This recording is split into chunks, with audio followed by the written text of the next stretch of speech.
పోతున్న పిల్లలందరినీ గంపగుత్తగా సర్కార్ బడికే పట్టుకొచ్చి రికార్డు మీద రికార్డు కొట్టింది ఒక సర్పంచ్ అక్క. రికార్డులు కొట్టడమే కాదుల్లో తెలంగాణలోనే ఆదర్శవంతమైన సర్పంచ్ అయిపోయింది.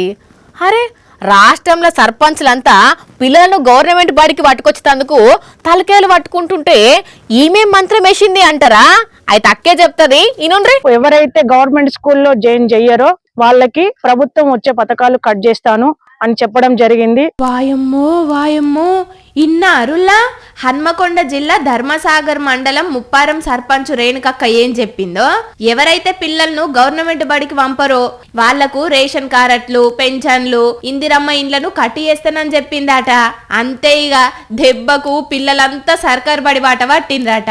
మరి అంత మంచిగానే ఉన్నది గాని నిన్ను ఎవ్వలేం తిట్టలేదా అక్క? మరి కొన్ని విమర్శలు వచ్చినా కూడా గ్రామస్తులు నాకు కొంత రెస్పాండ్ అయ్యి నిన్న ఇవాళ నేను బడిబాట కార్యక్రమంలో దాదాపు ఒక 70 మందిని నేను అడ్మిషన్ తీసుకోవడం జరిగింది. ఇంకా 2-3 రోజుల్లో 200 మంది పిల్లలు సర్కార్ బడికే మల్లుతారట.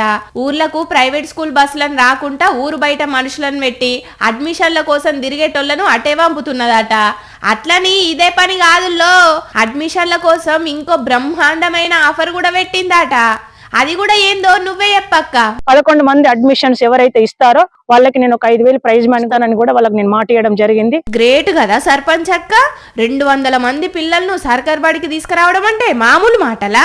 మరి స్కూల్లో ఇంత మందికి చదువు చెప్పేటందుకు పంతులు ఉన్నారో, అసలు బళ్ళ సదుపాయాలు ఎట్లా ఉన్నాయో తెలియదు గాని పథకాలు రద్దు చేస్తామని బెదిరించి పిల్లలను మాత్రం భలేగా ప్రభుత్వ బడికి పట్టుకొచ్చింది పోన్రి అని అనుకుంటున్నారు ఈ ముచ్చట చూసిన జనాలు.